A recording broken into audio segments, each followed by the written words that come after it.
And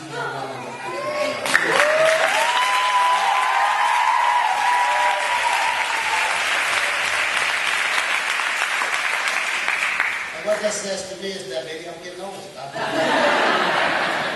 But seriously, just before I even get to my story, I just truly just want to relish in this moment to watch this, to witness this youth movement and the power and the knowledge that you guys, for me it's like telling old folks, man, y'all shut up and let them talk.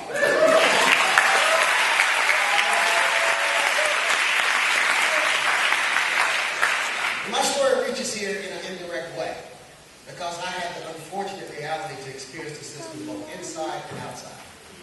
I was an 18-year-old kid, well, I was 17 when I came inside for the first time from Georgia, just because of my mother. And within 1 year, I was tried, convicted, and accused and sentenced to die in prison for the rest of my life for a crime I didn't commit. Which is no different than the thousands of stories that's going on around the country right now. Are getting exonerated because of DNA, a bunch of liars and haters that actually point the finger. Which it took the likes of a huge community in Seattle, people that I really didn't even know, to come up to have my back, that allowed me to be the first man in the history of Washington State to ever be released from prison after being sentenced to die.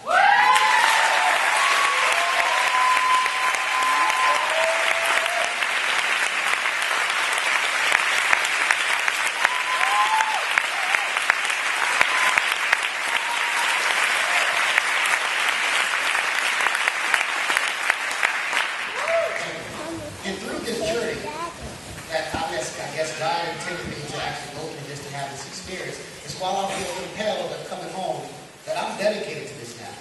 Because it's more than about me. It's about the many other lives that's been impacted just like mine. That wasn't blessed enough that I've been to be able to come on back to talk about it.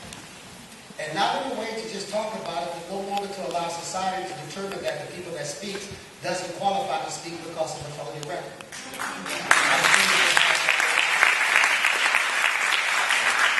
Allow this city, this state, this county, or even this nation to disqualify people from speaking the truth, the power, simply because of something they did in the past. Not for the actual people that actually run the country, to be quite frank. And it's our obligation to make sure that we don't disqualify someone who made an error in life, even if that doesn't mean. But to say that everything you do after that doesn't qualify you as a human being.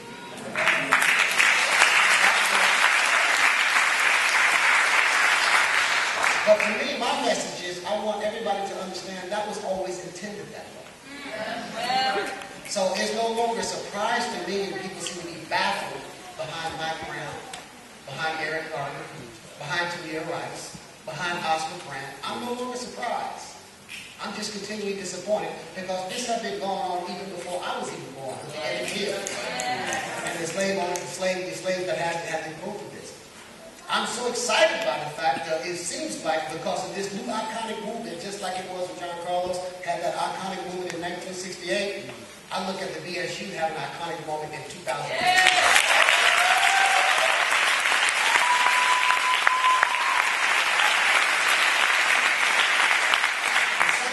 Experiences when I travel around the country to get this conversation in different audiences of different audiences of this. And sometimes they intentionally try to confuse you because they say Black Lives Matter. To be inclusive, they want to talk about all lives matter. That's the same way they say we don't want to call you as black people, we want to call you as African Americans. To water it down to be acceptable for those that's like them, when in fact, I don't want to water it down because it's weakening in order for you to swallow. That's the reality. We hear about Mike Brown and Ferguson and all of that, but all of a sudden they want to change the conversation. But what about the militarization of the police force? In our community, we've always been militarized.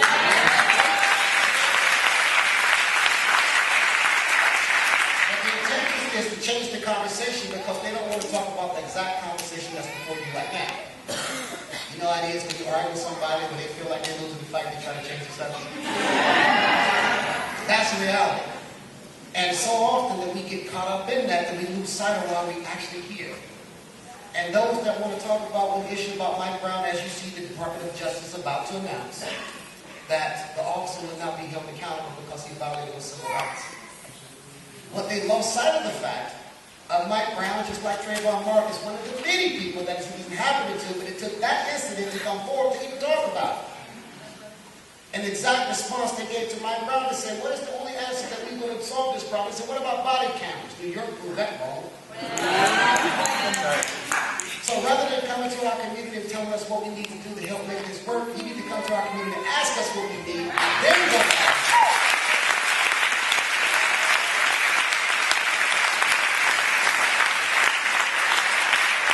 But that's the power of all of you.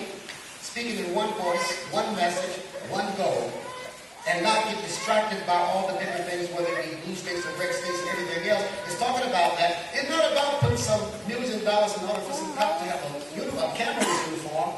What are you going to charge them when they break the law just like you?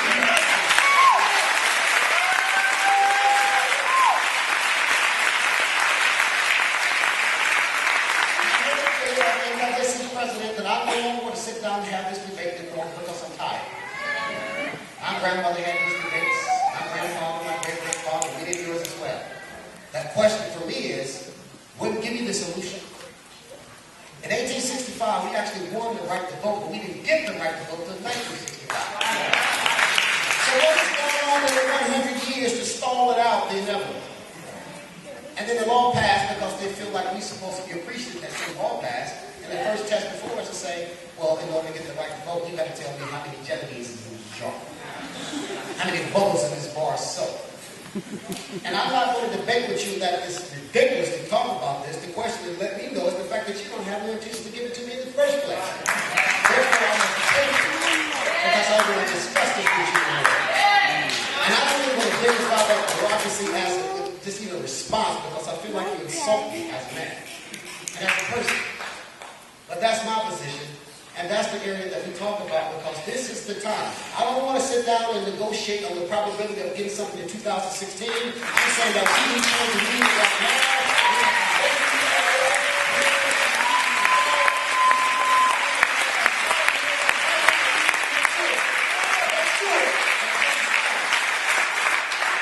I don't want my grandkids one day to look up and say, Dad, Granddaddy, I was used the same fight that happened in 1968, 2015, 2042. When are we going to get the results we are fighting for?